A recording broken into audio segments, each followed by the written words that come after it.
What is going on, everybody? Welcome to Party on Broad, guys. If you're watching us from our previous roundtable show about the birds, and you're still with us, what's going on? Thanks for sticking with us. We just got done with our first episode of Birds of the Roundtable. It was a lot of fun.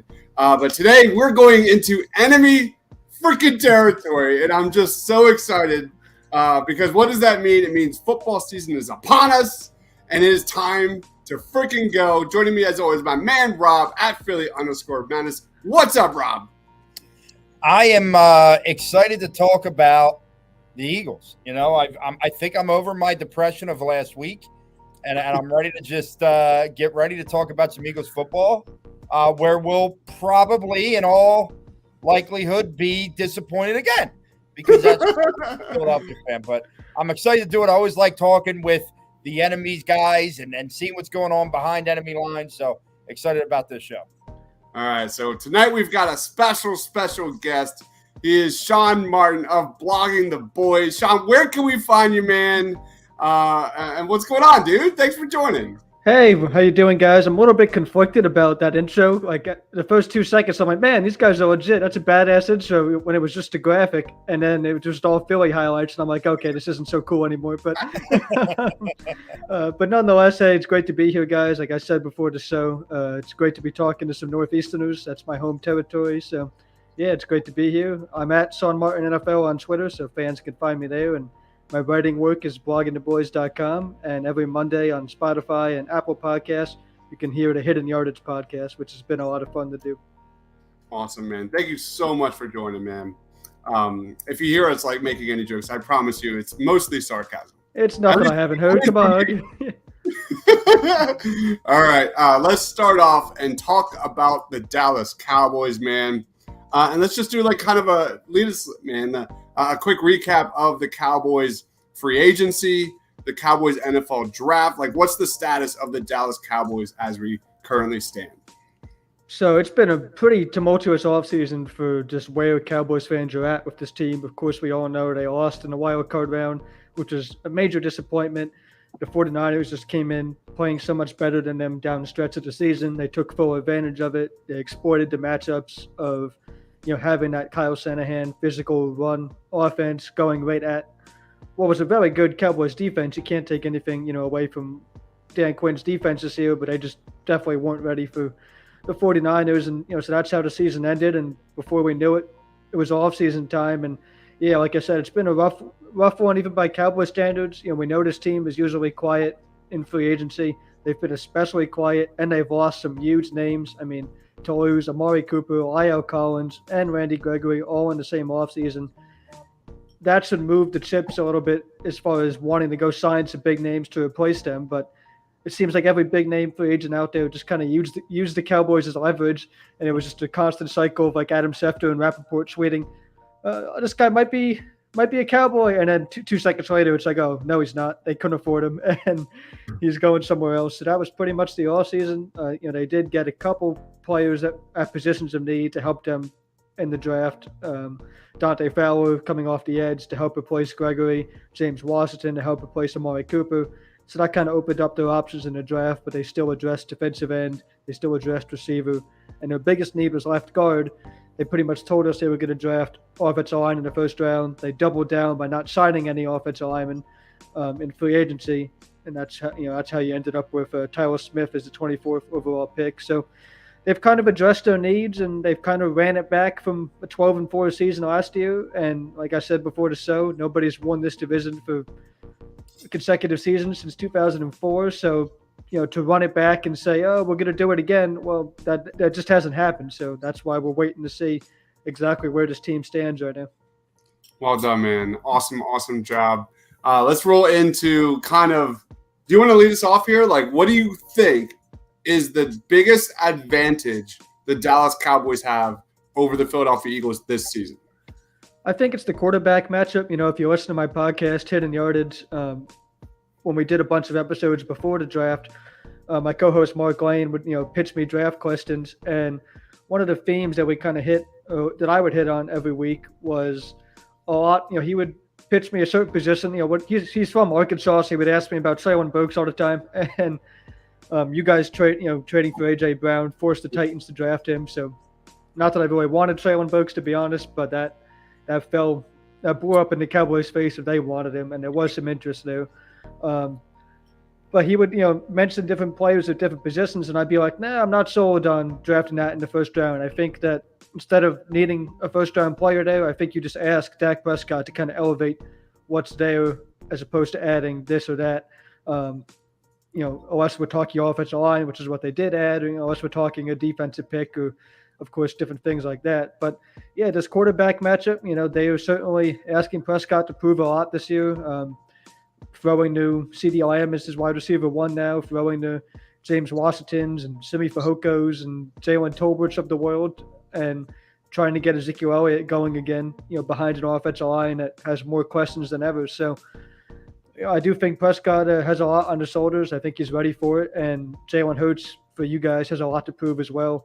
But he's certainly not where, Prescott is right now. So. You know what I mean? What about you, Rob? Do you have what in your opinion is the biggest advantage for the Cowboys over the Birds? Yeah, I mean, I think it's probably in 2 positions. I think the quarterback position, as Sean said, is one of them. I've never hit it. I'm not the highest when it comes to Jalen Hurts. I'll be honest, I'm not super high when it comes to Dak Prescott, but I think I'm higher than a lot of people are, specifically in Philadelphia. I think he gets a lot of hate just to get hate. I think the guy's a good quarterback. Now, he hasn't won, and that's the big thing on his shoulders now, right? Like, all right, you've had 12-4 seasons, you've won the NFC East, but you haven't won really in the playoffs, and that's going to be a big thing for him. But talent-wise, what he has proven in this league is far above what we've seen from Jalen Hurts at this point. And I'd say the other position is the secondary. When you talk about Trayvon Diggs and Malik Hooker and Anthony Brown, I mean, the Eagles have Darius Slay. And outside of that in the secondary, we don't know what they have at this point. So to me, just the fact that you have names that I know in your secondary is huge when it comes to comparing it to what we got going on Philly. Now, it's not over yet. The Eagles may add somebody, but until they do, I think that's another big area. Yeah, you stole my notes, Sean. My 100% area is the quarterback position, no question. Dak and the Cowboys offense just carves up this Eagles defense. Now, to be fair, the Eagles on defense did not have the personnel last year, but Dak's numbers, his ability to just get out the ball super, super fast, just killed this Eagles defense. 8 touchdowns, 0 interceptions, 148.2 rating, 79.2 completion percentage. And it's not like the Eagles weren't getting to Dak, at least in week 3. They were getting to him. They sacked him 4 times. They were getting pressure, but it did not matter. So, yeah, when that offense is clicking, man, the Dallas Cowboys offense is absolutely legit. Obviously, what kind of steps do they take backwards this year is kind of a big question for sure. And then just on the opposite side, we all know what Jalen Hurts looks like when under pressure. Parsons 100% will be a candidate for Defensive Player of the Year.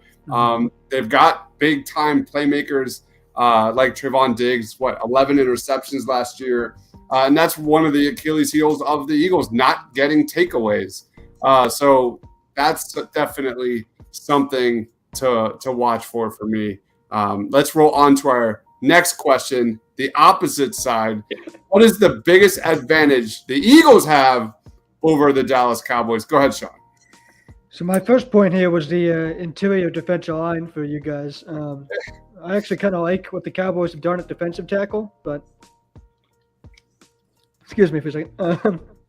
I like what they've done at defensive tackle, but it's hard to argue with how long that's been a position of strength for the Eagles. Guys like Fletcher Cox, and now you drafted Jordan Davis out of Georgia, who was a pre-draft visitor for the Cowboys, which gave us just the slightest glimmer of hope that maybe they would finally take that position seriously when they kind of haven't for some time.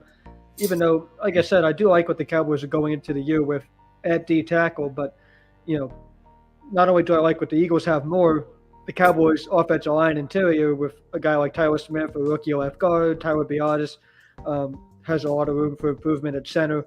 Zack Morton is awesome at right guard. We all know that. But, there's definitely a chance to expose that, not only in run defense where, you start slowing down a guy like Ezekiel Elliott, and then what happens to Kellen Moore's offense. But Dak Prescott does not do well with pressure in his face. I don't think any quarterback does. So if you can get pressure from defensive tackle in these matchups, that's going to be really big to watch. I'm like trying to look over here, man. Like I swear you're looking straight at my notes. But that's exactly what I said, man. Just to piggyback off what you just said. For me, it's the Eagles' interior defensive line. Can the Eagles make the Cowboys one-dimensional? After week 7, the Cowboys kind of struggled there running the football. Oh, no doubt, yeah. Yeah, and if, Fletcher Cox, Javon Hargrave, Jordan Davis, in that middle area of the field, Nakobe Dean, even Hassan Reddick, like this is a front 7 the Eagles haven't had in a very, very long time, and they've got some legit talent there for once. So we saw the Eagles really double down this offseason in that area.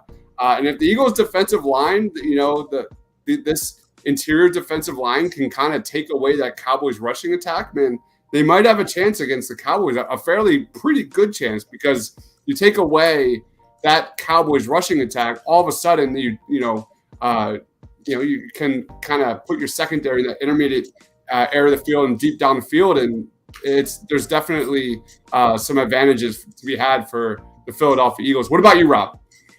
I'm going to go to the other side of the line, and I'm going to say at the offensive line. And honestly, this isn't really an attack on Dallas as much as I would probably put the Eagles' offensive line up against almost any in the National Football League. You're bringing back, for all intents and purposes, this lineup that basically played through most of last season. The left side of that line is mammoth when you think of Landon Dickerson and you think of Jordan Mailata. You have the veteran presences of a Jason Kelce and a Lane Johnson. I'm not the biggest Sayamalu fan, but he's been there. He's been doing this for a while. But then it's not only that, it's the depth, right? They have Jack Driscoll, who's gotten a lot of playing time over the last couple of years. They have Sua Opeta and Andre Dillard, who have both played in spots. They draft a kid, Cameron Jurgens, as the heir apparent to Jason Kelce. But, they have major, major depth there. The Cowboys finally addressed that position this year. I would expect an upgrade at that offensive line. But when I look at the Eagles' offensive line, I'll be honest, there are not many teams that I put ahead of the Philadelphia Eagles when it comes to the offensive line. Yeah.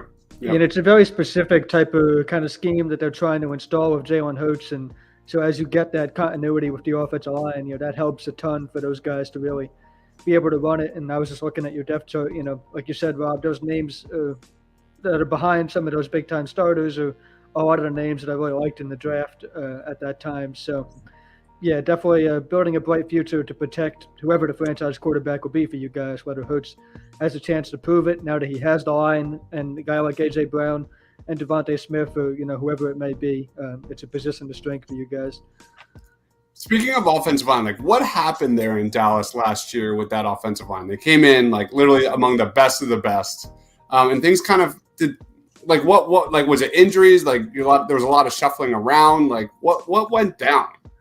Yeah, both of those things did happen, but really, like it's kind of hard to say. I mean, they just like in this league, I don't care who you are or what, like you're trying to run or what the names on the back of the jersey say. The problem the Cowboys ran into was, I mean, they couldn't run the ball against, like 5-6 man boxes. I mean, teams would just play deep coverage like against, and they also didn't have a ton of speed at receiver, and that always hurts. Amari Cooper wasn't really that guy anymore, and CeeDee Lamb has good speed, Cedric Wilson, so maybe they have more speed than I'm giving credit for, but it wasn't, it didn't work out to give them, a dominant passing offense, at least down the stretch of the season, or a running game. But it was maddening watching this run game. Like I said, defenses would just play way back against them, and this offensive line still couldn't get movement. So, I mean, it's like, I don't know if that's a pride thing or it's just a coaching thing. And there was a lot of talk for, changing the offensive line coach before you drafted Tyler Smith here. But now Joe Philbin's going to be the guy who gets his hands on Tyler Smith, going from tackle to guard. He was a college tackle at Tulsa, and now he's a starting left guard, we all think, for the Cowboys. So, yeah, it was just a calamity of things for the Cowboys offensive line. Maybe it was a little bit And this team's been guilty of it before, of just banking on, reputation as opposed to what's actually out there, and saying, "Oh, we're the Cowboys. We have the best. We've had the best offensive line. Everybody knows that." Well, also, everybody knows you did, but also now nobody knows these names. Who's Tyler Biotis? Who's Terrence Steele, who you trust enough now in the offseason to move on from Lyle Collins. So, yeah, questionable. Everything you said, injuries, shuffling around, and now this offseason, questionable decisions up there. And, it leaves us at a point where we really don't know if it's going to be fixed. And that's the one thing I wouldn't trust Dak Prescott to really elevate and fix. I would challenge him to make these receivers better. I'd challenge him to win without a run game or things like that. But you don't want to ask any quarterback to play behind a shaky offensive line. And it could, at least at the start of the year, it could be the case for him. So. Awesome. Matthew says Jeff Stoutland always gets the most out of his offensive lineman. I think I could speak for most Eagles fans saying he's the best coach on the roster easily. Like Jeff Stoutland is sensational when it comes to developing offensive linemen. And now we get to the fun part. This is going to be interesting. We are going to grade the rosters of the Cowboys and the Eagles. Rob and I haven't come together yet on our scores, but we're going to do each of the groups for the Cowboys, for the Eagles, out of 10 here. Out of 5, my bad. And lead us off, Sean. I think we'll go quarterback to quarterback, like we'll go down the line. Wait, I'm giving Cowboy grades or both? Or? Yeah. No, you do the Cowboys, Rob, and I will do the Eagles. Okay.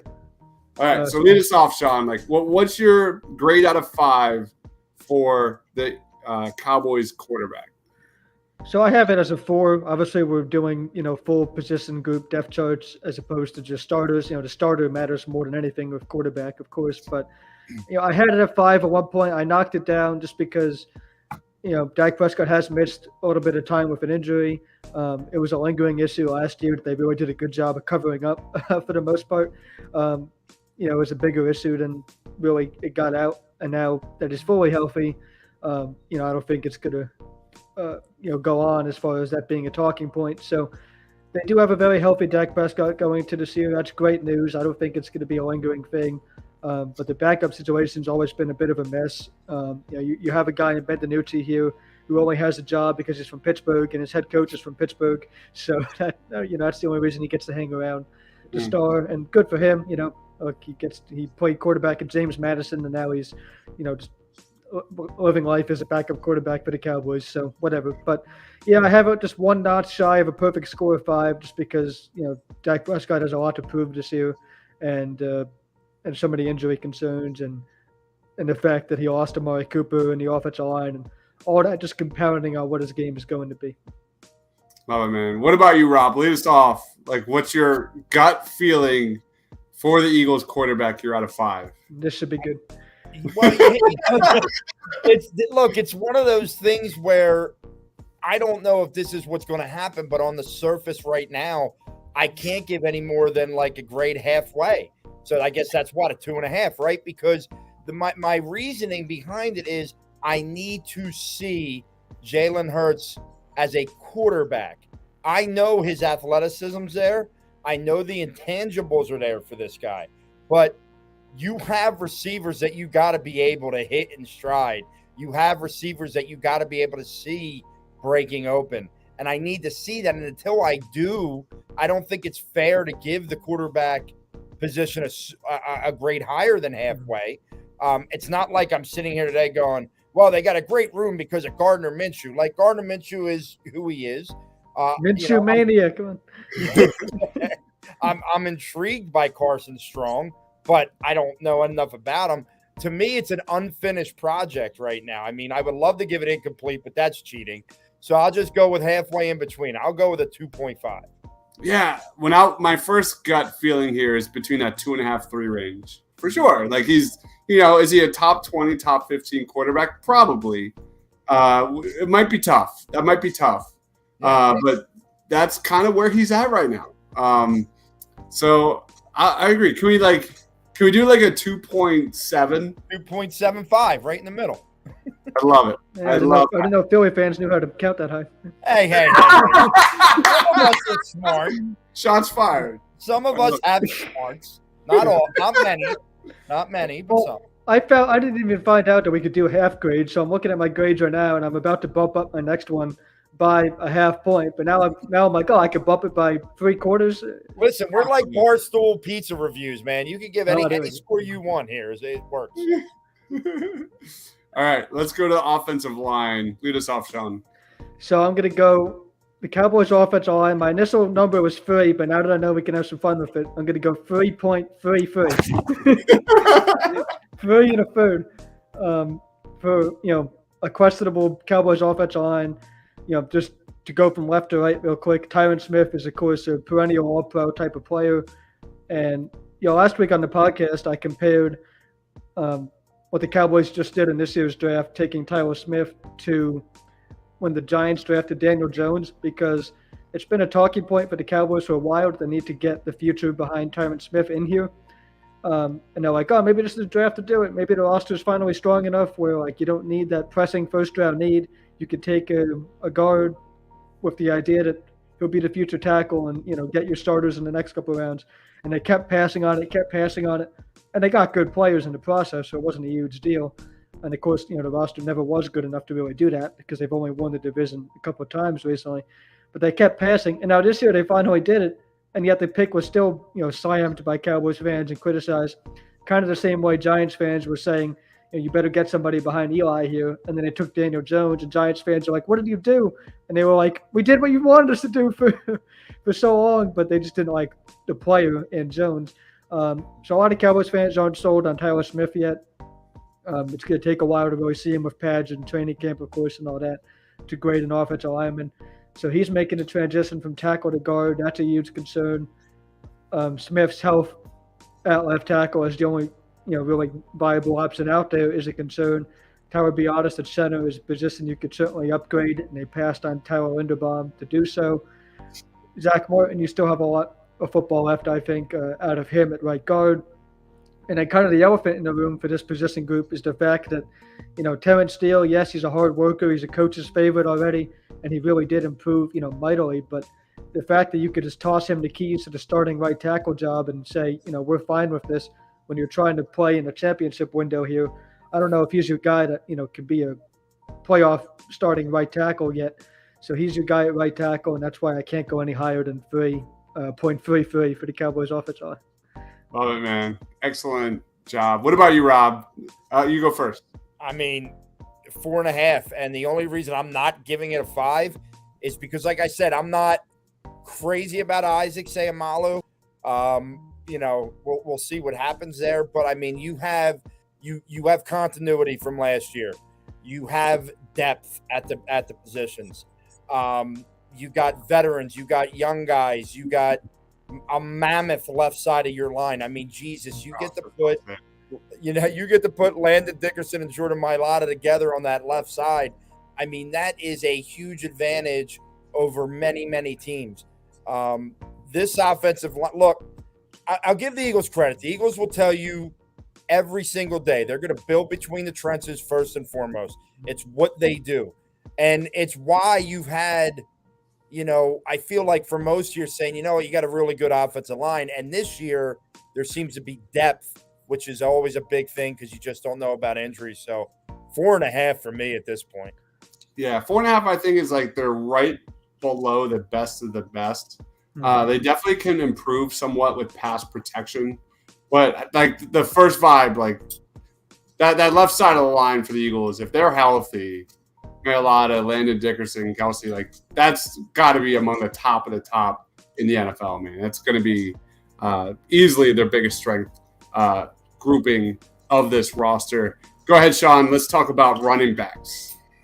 Yeah, just one thing on the Eagles line. I never really thought about it that way as far as the size they have on the left side, but it kind of makes me want to go back and look at some of Parsons' tape because what he did was already ridiculous, but to be as good of a pass rusher as he was with short arms and all that, I don't really remember much from the matchups. He was coming off the left or right side, but yeah, I kind of want to see his tape against the Eagles' left side of the offensive line now just to you give him even more credit than he's already earned, which is a lot, to see how that played out. But the Cowboys have him, but they don't have Randy Gregory going into this year. So, that could be the advantage for the Eagles with that 4.5 score. So Cowboys running backs, of course, we all know Ezekiel Elliott. I went with a 4 here as my grade. It's such a controversial position for Cowboys fans. We have a yearly tradition of hyping up some no-name running back every preseason. It happens every year. We just go with it. It's a lot of fun. I don't know why it happens, but it does. Some random running back off the street runs for 3 yards in the first preseason game, and everybody wants to see him make the team, and it's always a lot of fun. So that happens every year. So we're getting, within a couple of weeks, we'll be there. Elliott, I still think there's something left in the tank there. Tony Pollard definitely needs more touches. That's a huge part of, how Kellen Moore needs to evolve as an offensive coordinator. How can he get Tony Pollard more touches? But if you do make that work this year, man, that's a great 1-2 punch. Again, it's going behind an offensive line that, I still think needs help. And a lot of people will just tell you, running backs don't matter. They only get what's blocked for them anyway. And, maybe we're reaching that point with Elliott. And yet his talent level is still where, I'm comfortable giving him a 4 out of 5. 4 out of 5 for Sean. Go ahead, Rob. Yeah, I'm not very high on the Eagles running back room. I actually really would have liked to have seen them have used a draft pick on one of these younger running backs that went in this draft. Now, they do sign the undrafted free agent Kennedy Brooks. If he can crack the roster, I feel a little bit better. But I just feel like, first, your lead back's Miles Sanders. And the number one question with him is and always will be, can he stay healthy? Because he has not to this point. And then he's got these boneheaded plays. I'll call him the Adubel Herrera type of play for Philadelphia Eagles. He just has these boneheaded plays. I'll be honest with you. He's one of those guys that I wish would just get off social media because I think it's just more of a problem for him than anybody else. And that's your lead back. From there, Boston Scott, nice guy, but then you go Kenny Gainwell. Well, let's see what he could do in year 2. But then it's like Jason Huntley. Are they going to bring Jordan Howard back again? The hell was it, Jason Huntley? Yeah, exactly. This is exactly why. So, look, when Miles is healthy, he's a very, very good running back, and I think Kenneth Gainwell could take another step.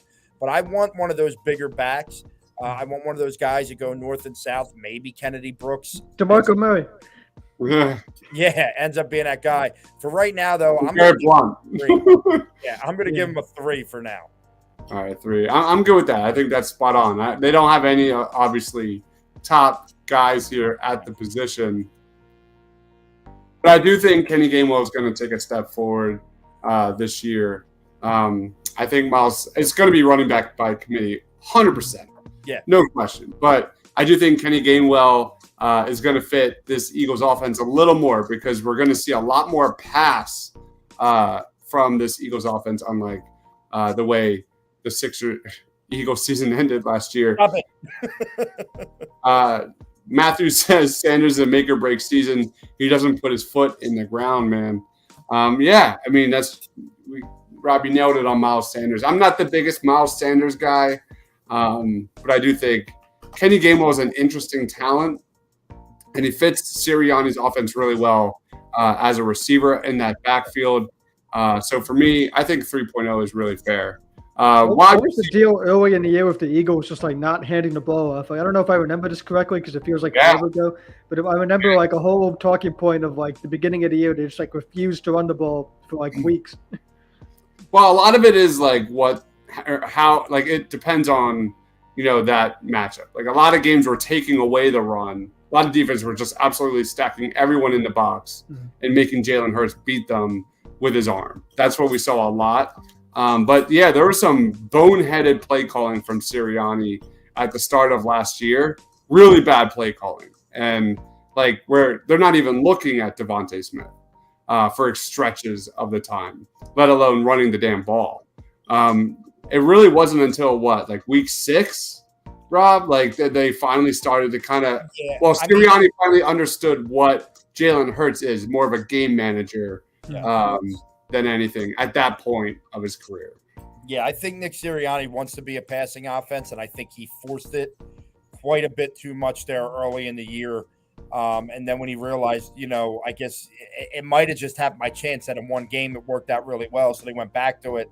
And the next thing you knew, they became the best running team in the league. And don't get me wrong, I still think Nick Sirianni wants to be a passing offense, hence the moves that were made this year. But you got to have a run game, and I think he now knows that. And you just hope that, Miles can stay healthy and not make stupid plays. Yeah. And you have to go back to, like, the Eagles had a really tough schedule to start out the year last year. Yeah. I did the math. Teams over 500 last year, Jalen, with passes 20 yards or more, he was his completion percentage was 31%. Kind of cherry picked. So the point is, good teams made Jalen Hurts beat them with his arm, and he was missing guys left and right. The accuracy, hitting guys in stride, seeing the field, going through his progressions, putting his head down when the pressure wasn't there, scrambling. He progressed as the season went on as a game manager, going through his progressions a bit. There's still a lot of questions to be answered, though, no question. Mm-hmm. This is random as hell, but you have a beach picture thing in your background. Can I ask what beach that is, or is it just a generic? That is Long Beach Island. You ever be there? Ever go there? Not too often. I'm from Point Pleasant, though, so. Cool. That's my wife and I got married in Long Beach Island. Yeah. It's like North Jersey. I was hoping the answer would be Point or Manasquan. I mean, not that all beaches aren't relatively the same, but Point and Manasquan are the ones that I was closest to. So. Cool. All right, let's roll on to wide receiver. Go ahead, Sean. Man, this is such just so much change has happened at this position for the Cowboys. Again, my co-host Mark Lane for the Hidden Yardage podcast would constantly ask me, leading up to the draft, are you ready to take a first-round receiver? And I really just couldn't get there with some of these names. And then right up at the end, when I started to do my mock drafts, I was like, you know what? Maybe it does make sense, just seeing how the board kept falling. But it didn't make sense once, all the big names went before 24th overall, before the Cowboys came up. So I gave this a 3 right now. Maybe we can go 3.4, just shy of 3.5. So we'll go 3-4 for the Cowboys receivers.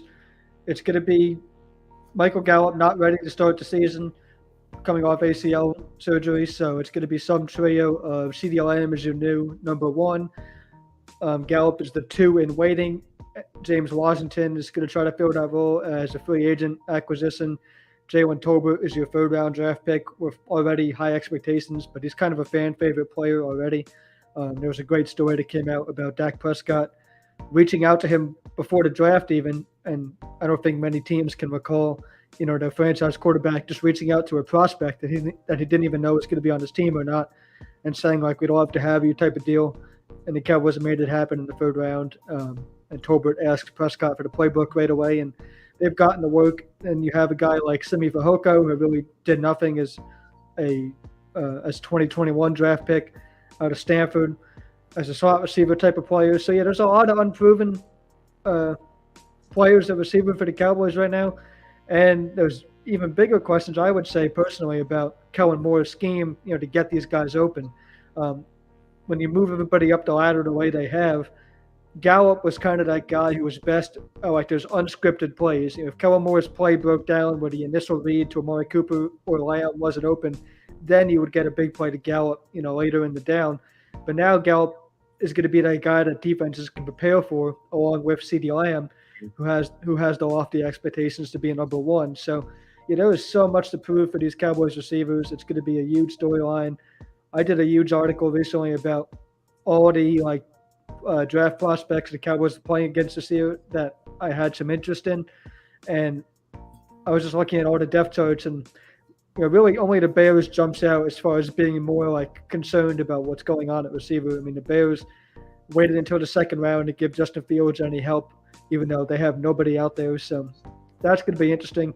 Yeah, the pressure is firmly on Dak Prescott to make these receivers a whole lot better this training camp and this season, because just right now on paper they're not all that intimidating, and I don't think teams are that scared of Ezekiel Elliott. I don't think they're scared of the offensive line, so there's nothing to hang your hat on surrounding Dak Prescott right now, and it's a huge concern. All right, what about you, Rob? Wide receiver. Yeah, listen, wide receivers for the Eagles. I mean, A.J. Brown changes the whole dynamic of that room. Now you go A.J. Brown, Devontae Smith. You have a hell of a 1-2 punch there. You're hoping Quez Watkins can take another step to be your number 3. I think Zach Pascal probably falls in that 4 range, and I think the 5th is going to be a crapshoot. I think it's Jalen Reagor's job to lose because of what the team invested in Jalen Reagor. He's still on the roster. He hasn't gone anywhere, so you got to think that he's in line for that 5th spot right now, unless beaten out.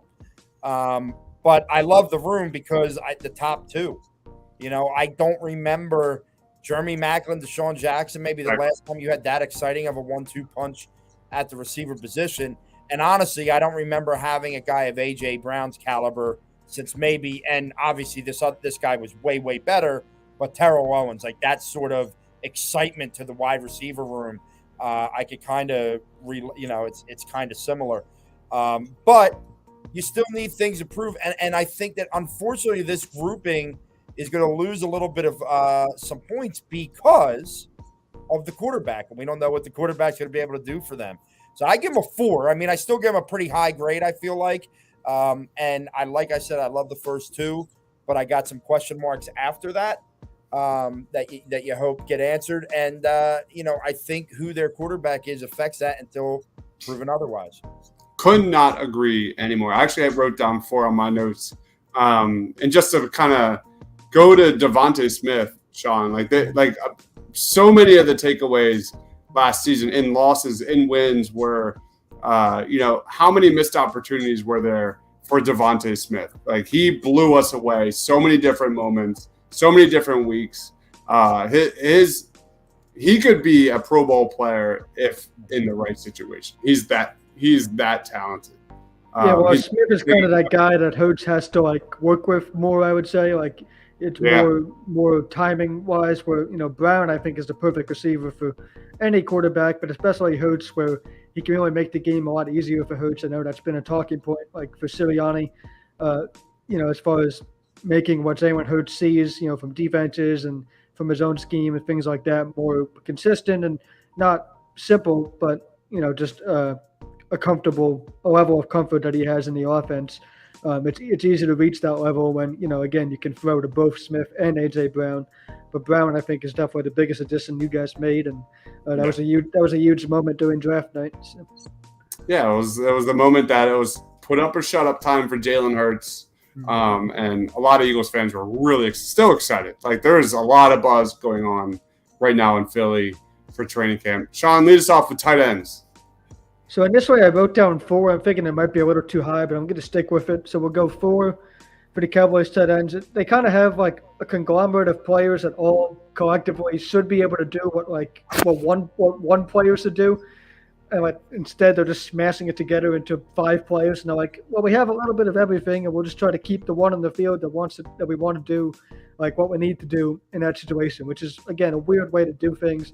But they made it work last year, and it's going to happen again this year. Dalton Schultz is the starter. He can do mostly everything except for block.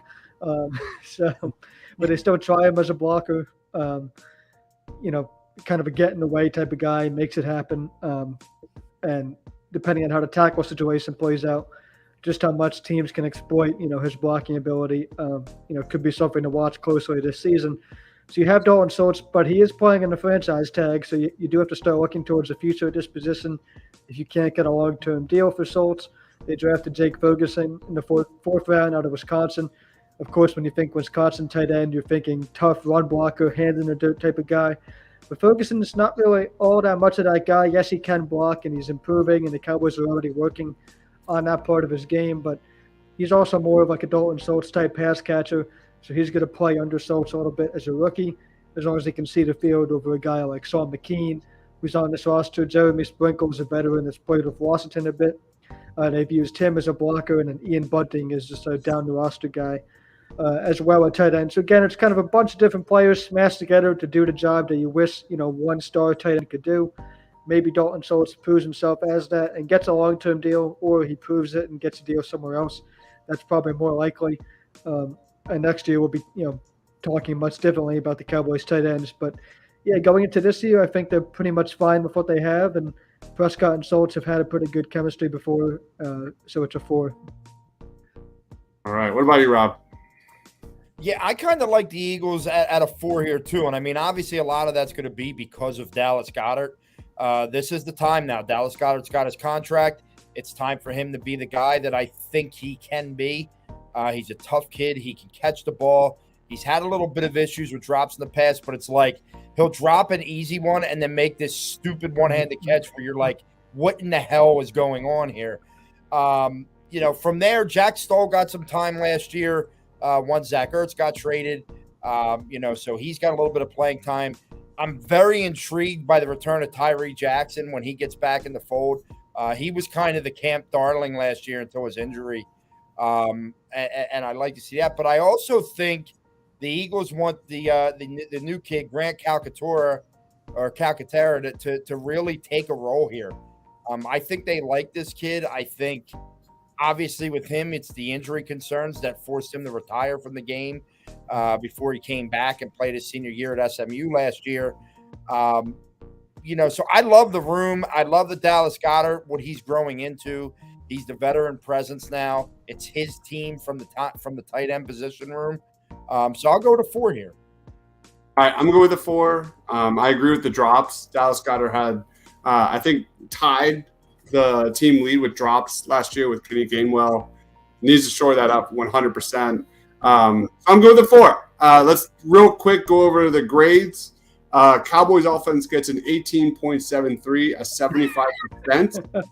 And the Eagles offense gets an 18.25, a 73%. So the Eagles offense is just graded just a little bit less than the Cowboys, which is a surprise when you consider Dallas was the number 1 offense in the NFL last year, right? Yeah. Yeah, I mean, just the amount of starters that have been lost and the amount of unknowns right now. Yeah. And how much the Cowboys – nobody talks about this right now, but how much the Cowboys benefited from extra possessions off of turnovers, which is one of the hardest things to maintain for a defense. So we'll see how much that has an effect. Yeah, and to be fair, correct me if I'm wrong, but there were stretches where the Cowboys were being carried by their defense, like heavily. Oh, 100%. I mean, I've never seen a collective fan base feel worse after not just like one win, because we've all felt bad about one win before where it's like, man, that was really ugly. But it was just one game, so you just try to go, okay, next week's a new opportunity, and at least they won, and then you move on.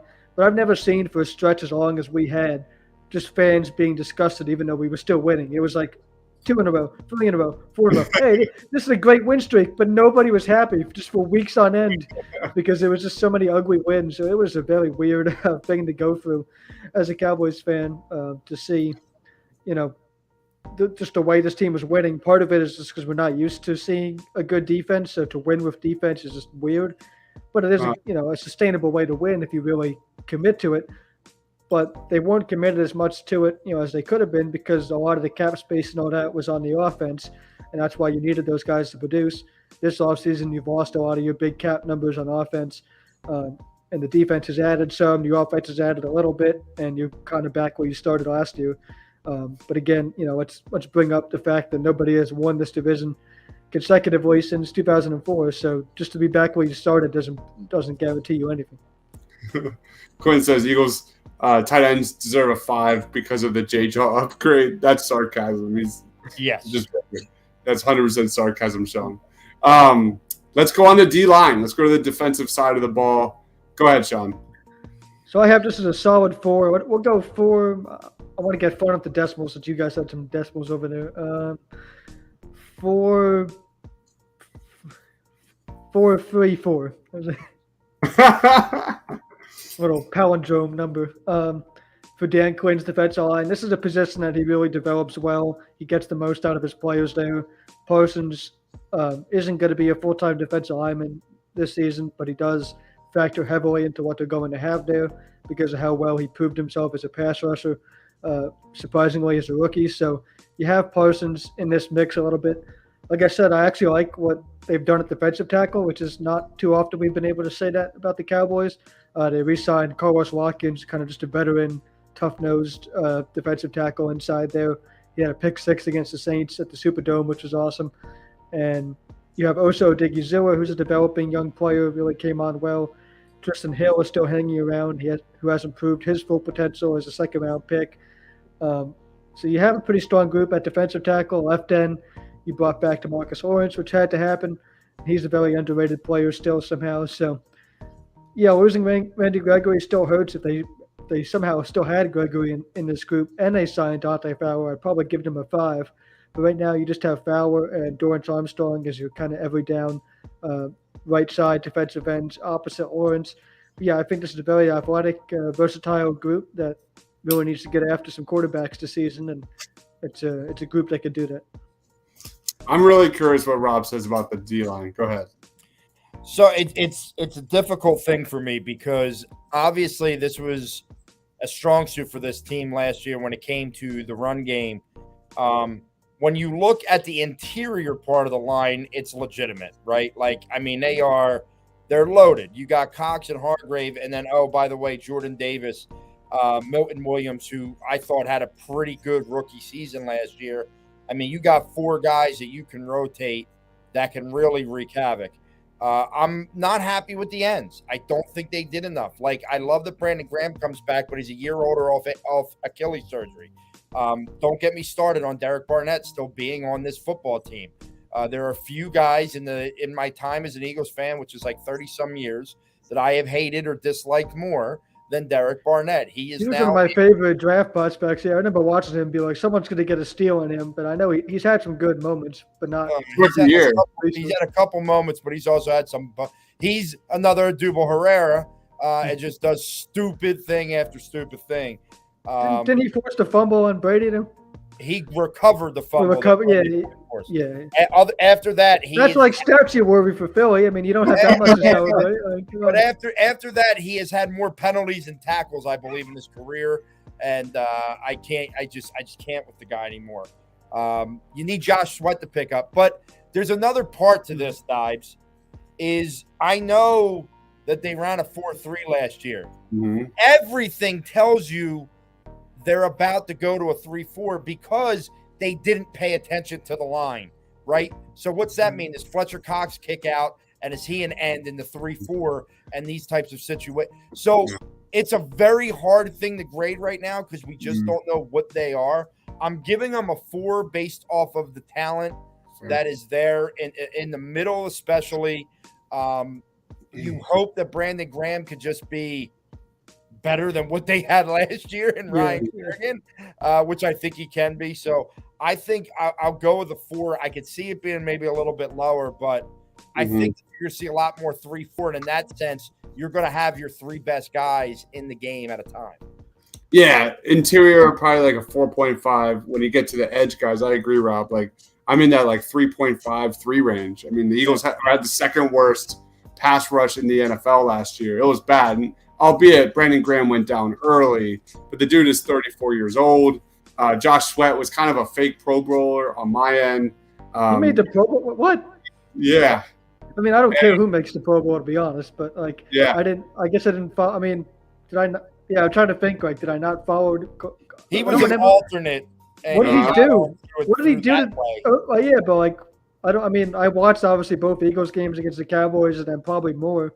I don't remember him doing much. Yeah. No, so you know what? He found his way because of a few games really to be in like the top part of the league in sacks. I mean, he had what did he have? Dibes. Did he get double digits or no? No, I think it was around like 7. 7 or 8. So I mean, he had a good number there, and I think that played a major role in it. But he still has a lot to prove. There was all the best teams the Eagles played against last year. I know we killed Jalen Hurts on getting it done against better competition, but Josh Sweat struggled significantly against the best of the best last year. I think he had 0.5 sacks against the likes of Kansas City, Tampa Bay. At like 5 of those games, New Orleans, like he did nothing, absolutely nothing. So that's another guy that really needs to step forward in 2022 for sure. I'm good with a 4. Yeah, I'd probably do like I think 4 is like I said, this one's hard. This was really hard because I think you could give them a 4 because at the end of the day, I do feel that their best lineman will be on the field in certain, like when they're in a 3-4, you're not going to see Derek Barnett out there. They're going to push some of these athletic guys out to the edge and have them run off of the end with the linebackers coming to actually protect them in a sense. And I will say, it's interesting you bring up playing a 3-4 because like I started thinking about all three levels, and it is a scary thought of like the defensive lines you could come up with for an Eagles 3-4 with Jordan Davis now, especially too.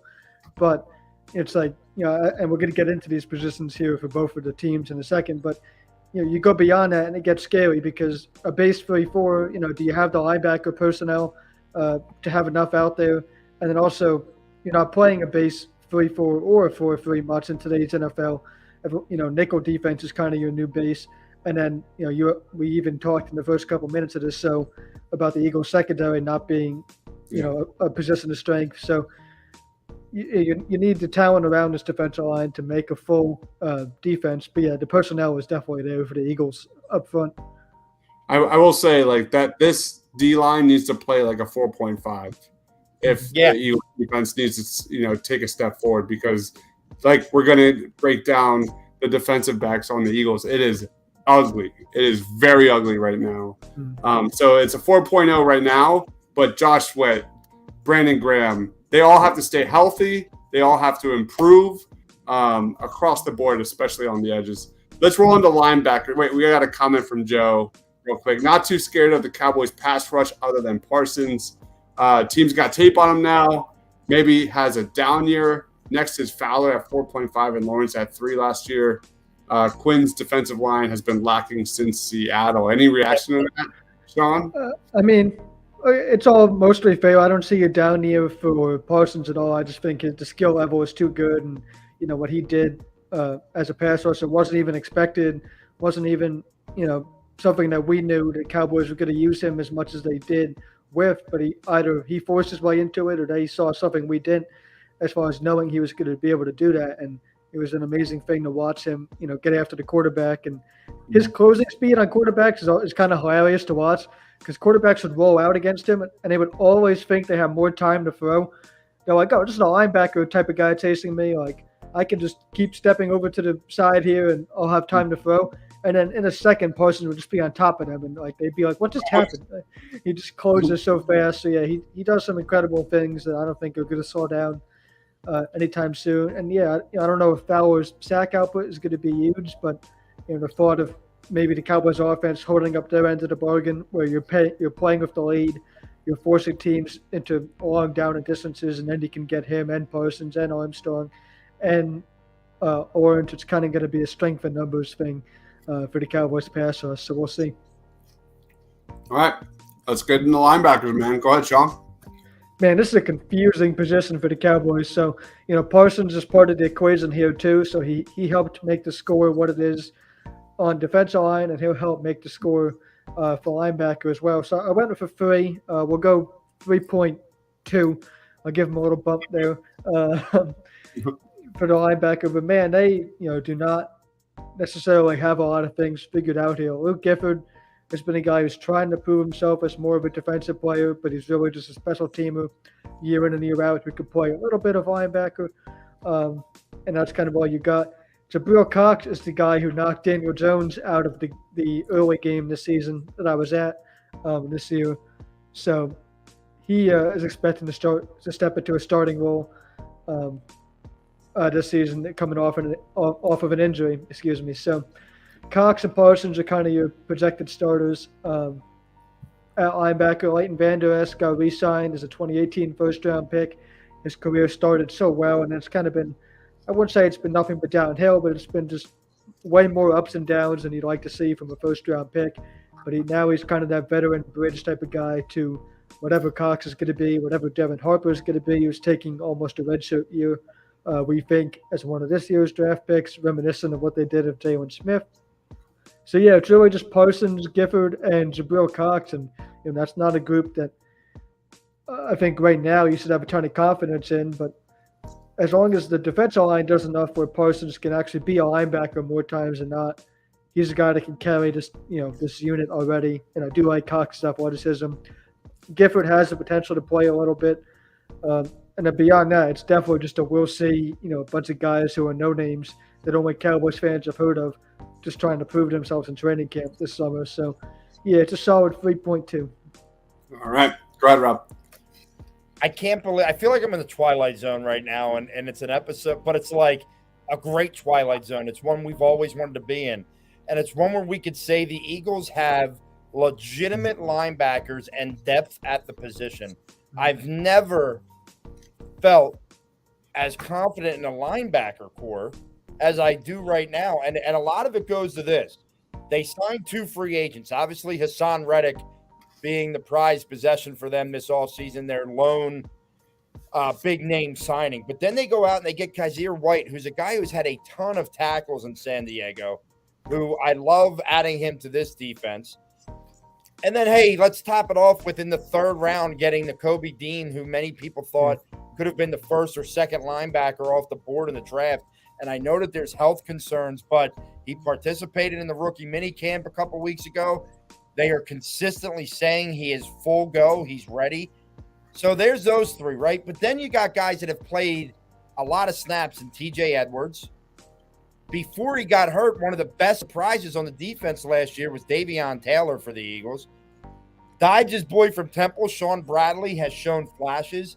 And then you got a couple young guys. You got the second-year guy, Patrick Johnson. And then there's a lot of like for this Kieran Johnson guy who is a pass rush specialist who, don't be surprised, I could see him becoming more of an edge rusher as the year goes on for this team.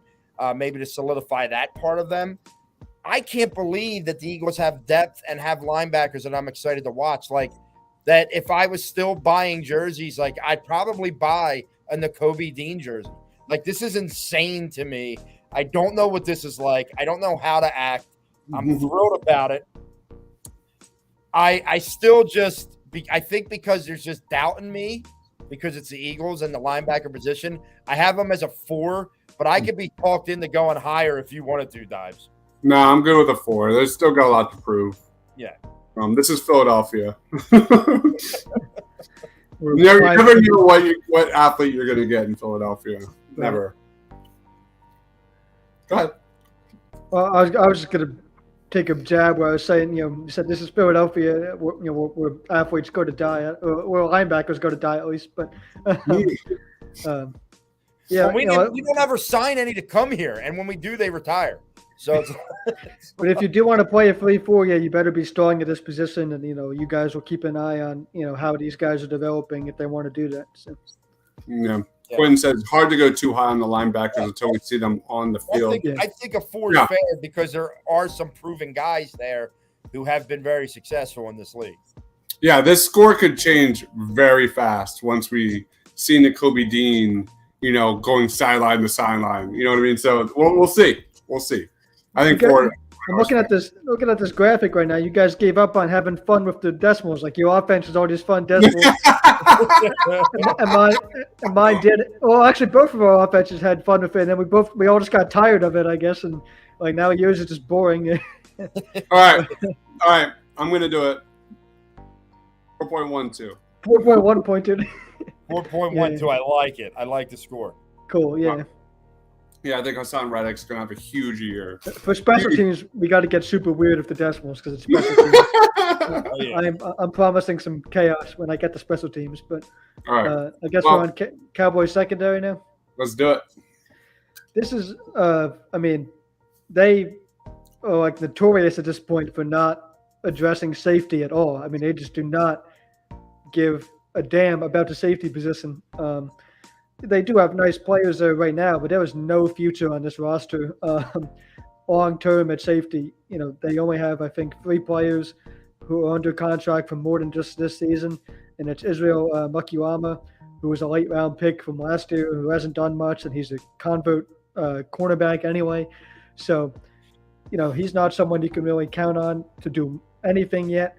Javon Kersey brought back on a 2-year deal. He's a huge part of what Dan Quinn has done here. So that's great. But again, that's only a 2-year deal. And he's the only guy, along with Mukiwama and then Donovan Wilson, who's kind of been a solid, consistent type of guy, but hoping that there was more with Donovan Wilson. So maybe this year will be his year, and then Malik Hooker is just your bridge type of player. So there was no really answers at safety to the point where this year would have made sense to get some more in here. But they passed on Oris Sign out of Georgia, who then went later in the first round. So that was their chance to do it there. And then they passed throughout the rest of the draft as well. And then at cornerback, we all know what Trayvon Diggs did last year. It was amazing the way he took the ball away. They do have to get a contract done for him at some point, which knowing what we know now about how Stephen Jones negotiates these big contracts, that's just going to be difficult, possibly. So in the meantime, you have Diggs to build around. Kelvin Joseph has an off-the-field situation going on that we have to keep an eye on for if he is going to be the answer opposite of him. And if he's not, you still have Anthony Brown and Jordan Lewis here. So because you have Brown and Lewis for another year, who are proven veterans that can get the job done around Trayvon Diggs, who's incredible, I'm going to give the Cowboys secondary a 3.7. 3.7 for the Cowboys. Rob, is it better than a 1? Yeah, I will because Darius Slay is very good. Outside of Darius Slay, like I look at the secondary, it's like a 5-position thing, right? Because Avonte Maddox is kind of our nickel corner, which has become such a big part in this league. And I love Avonte Maddox at the nickel corner.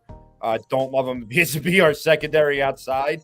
Our safeties are horrific. So what I'll do here is I'm going to give like a 2.1.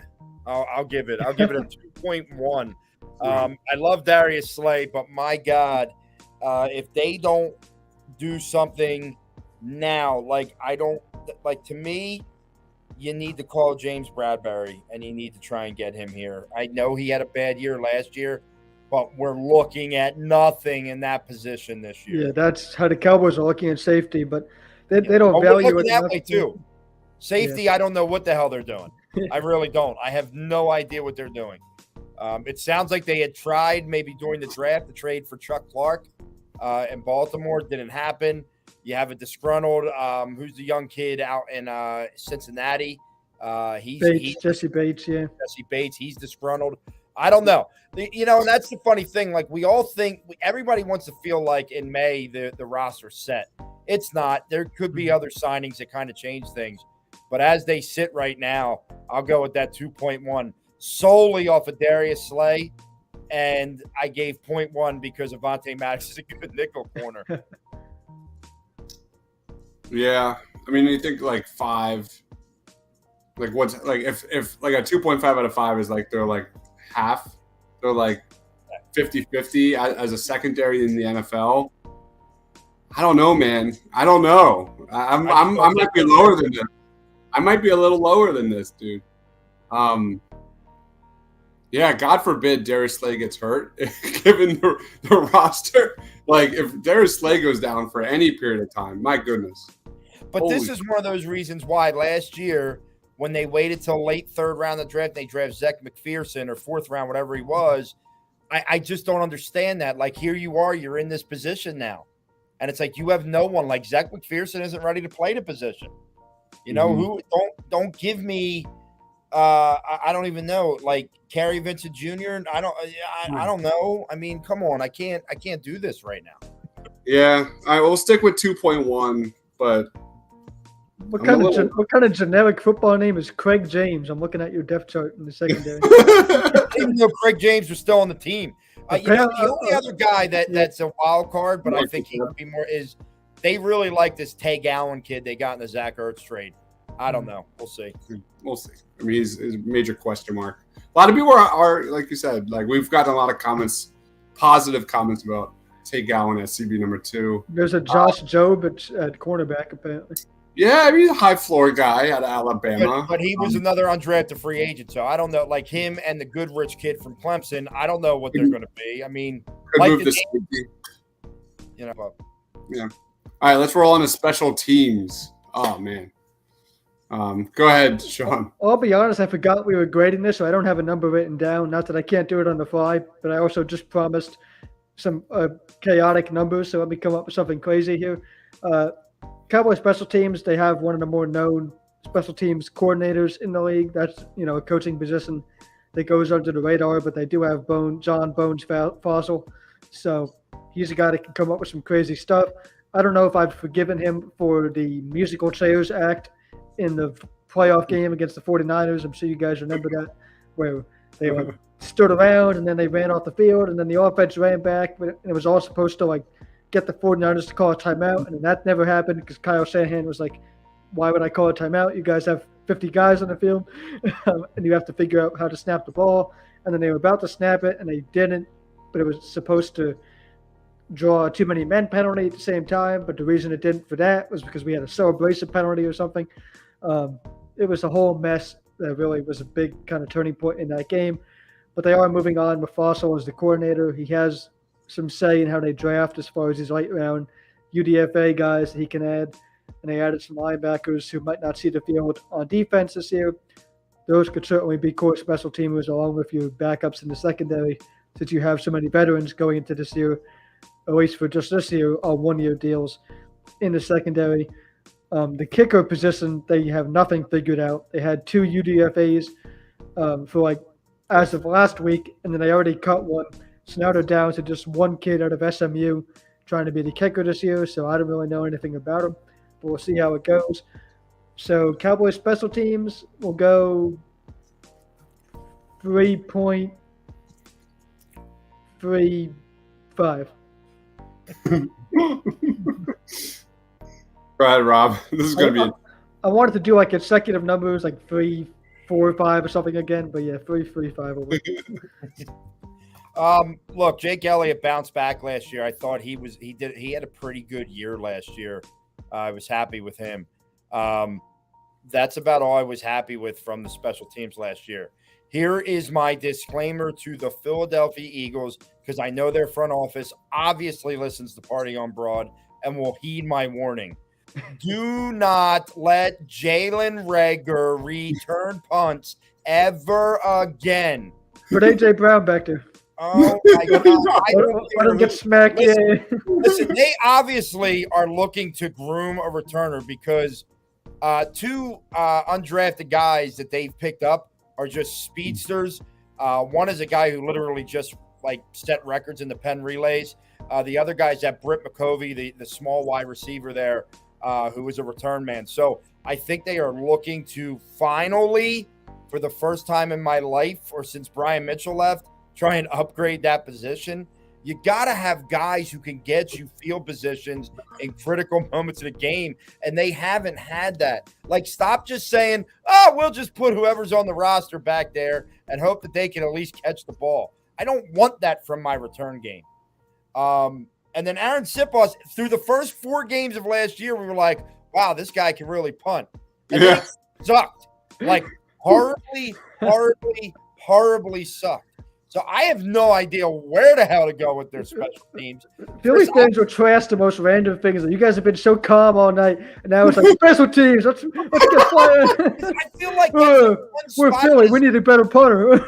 They've lost us games in the past. We play football on concrete. You and your expertise to put a score on the board for these jackasses in the special teams position. Yeah, it's bad. It's really I can't get the last few games out of my head of forgetting how to punt. It was really bad, really bad. Where are we at here, Rob? You have one of the more aggressive coaches to go for it on 4th down. I feel like we're in the 2s. I feel like we're in the 2s. You may get a little over 2.5 because I do have confidence in Jake Elliott. And we have a great long snapper. Great long snapper. Ricky Lovato, baby. I got his autograph. People do so. I miss you, homie. He was just a legendary Cowboys long snapper. Yeah. So, I don't know, 2.55? Oh, don't steal my ending in a 5-bit. How's that sound? All right, 2.55 it is. Yeah. All right. Coaching, go ahead, Sean.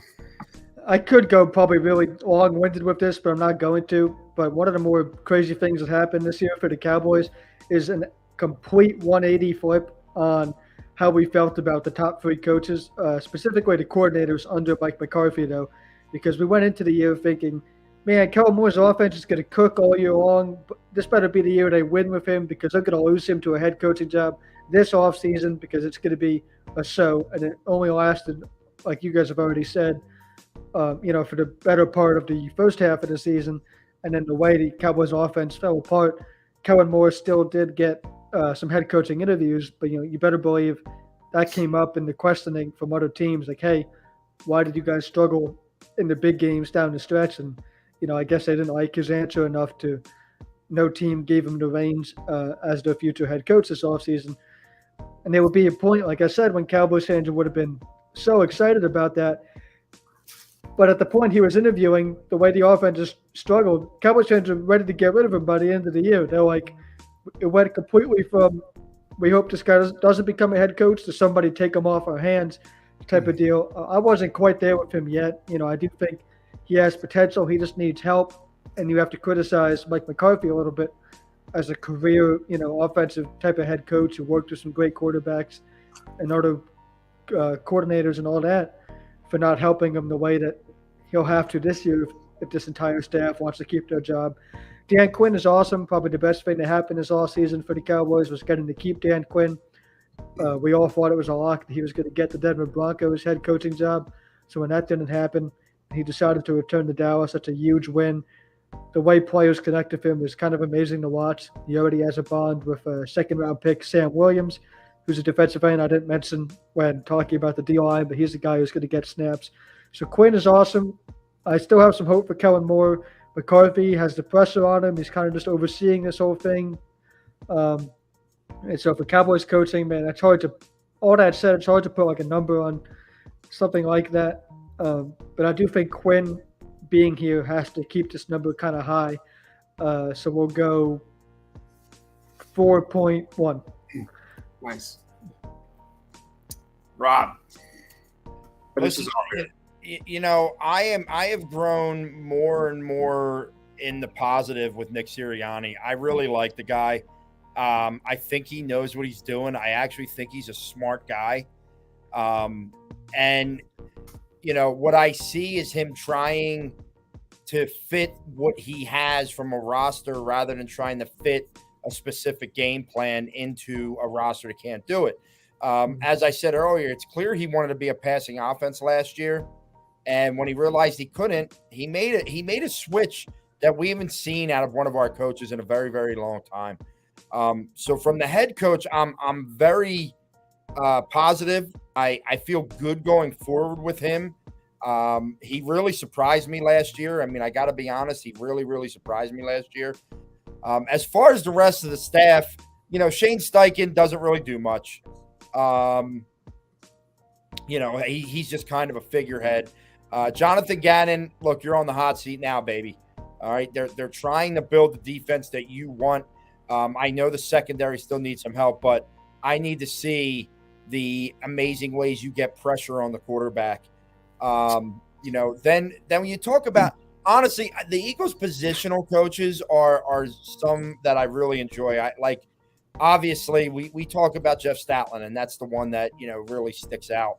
I like the staff as a whole. I think they're young. I think they're fiery.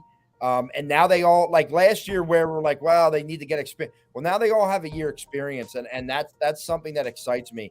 I think I could go with like a 3.6 on the coaching staff for the Philadelphia Eagles this year, with a number that could rise depending on how well they play. All right, I'm going to bump that up just a little bit. Nick said, now that I'm seeing this spreadsheet, I'm like feeling the pressure of, I hope whoever you guys get on, like, keeps this bit going with the decimals for the Giants and Washington.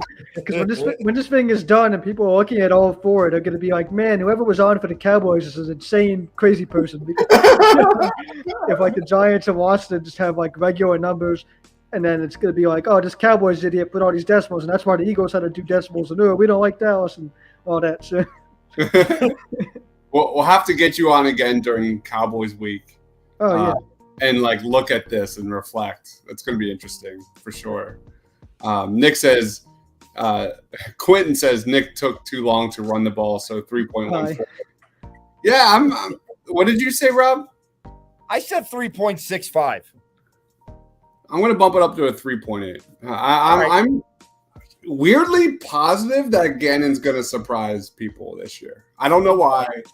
I think, obviously, he did not have the personnel last year on this defense. I think I agree, Rob. I'm very happy about where we're at with this coaching staff, and I do think this could rise somewhat. So that is 3.8. Let me do my math for you real quick. Which I'll watch a Philly fan do math.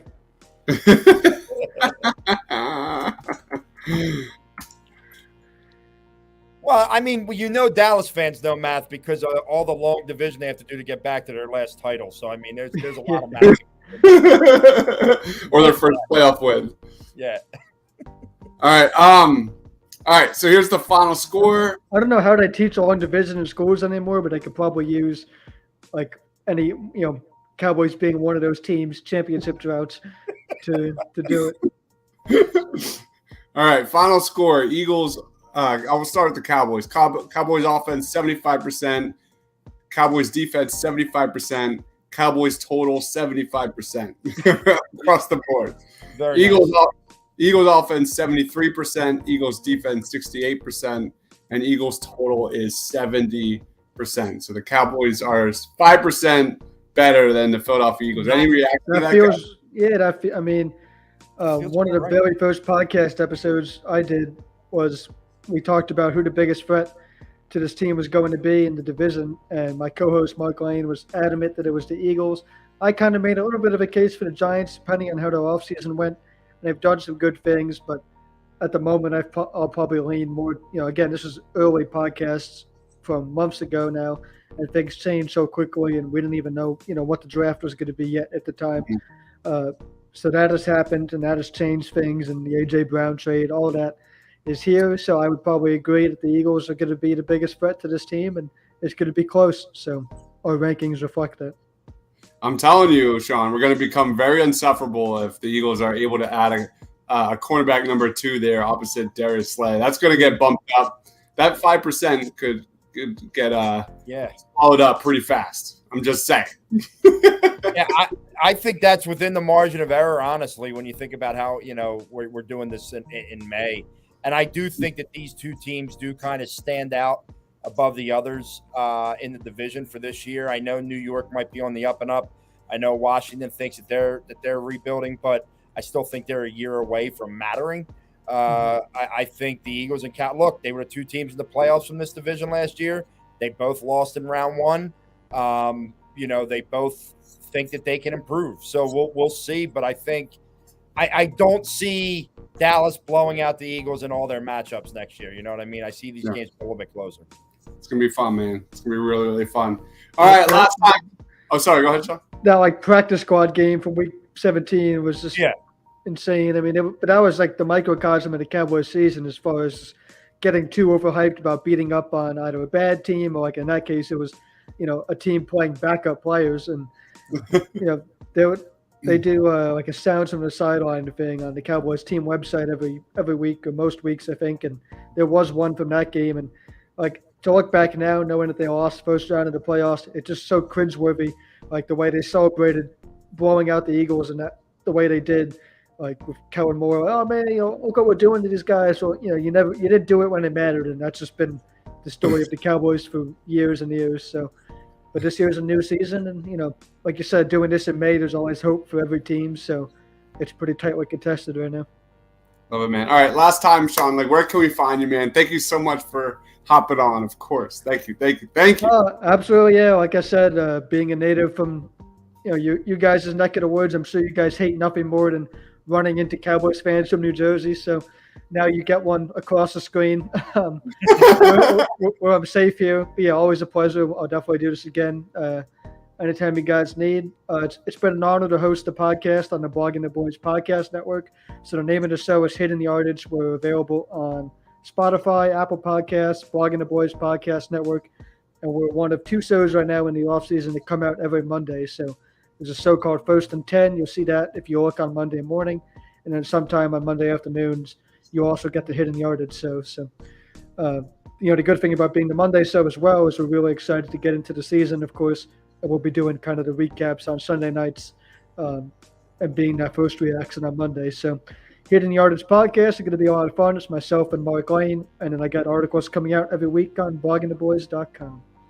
Thank you, man. Awesome stuff, man. That doesn't get any better than that. That was informative. That was fantastic. Rob, anything you want to plug, bro?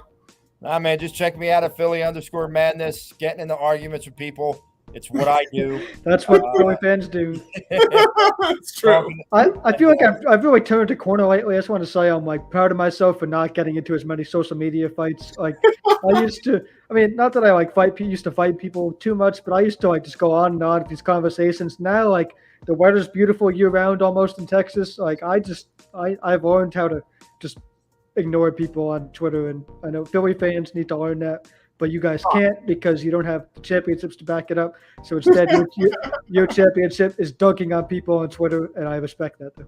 Sean, we're not even arguing like typically with other sport like fans of other cities. Typically arguing. We do the same. Yeah, like I said, we're only a couple months away from the annual preseason tradition of us hyping up a no-name running back. Like if one of you could learn how to play running back enough to take one carry in the Cowboys preseason, I promise you'd be a Dallas legend. We do it every year. No, we fight each other constantly. That's what we do here. I remember the hyping up Nate Alawa. Do you remember that name? Yeah, I don't know who that is. Yeah. Nate Alawa. It's from Hawaii. All right. I feel like there's a guy every year. There was the receiver a couple years ago, the small kid. I can't even think of his name anymore. The small kid. The 1 year everybody loved Jeremy Bloom because he was an Olympic skier. No way. Then Tim Tebow was our preseason hero. Yeah, that was never a thing anyway. Oh my God, it was a disaster. Now, at Philly_madness, check me out. I'll be on these shows. I'm hoping to join one of these Birds Roundtables at some point, and you catch me talking the Eagles. Awesome, guys. Thank you everyone for watching. Thank you so much, Sean. It's gonna be just an incredibly fun season. Strangely optimistic for Philadelphia Eagles fans. That's kind of the phrase going on right now as we get ready for training camp. Usually it's not the case. And at points it's been pretty pessimistic so far for the Cowboys. So they're definitely looking to turn that around once the rookie mini camps and all that is going. So looking forward to all that.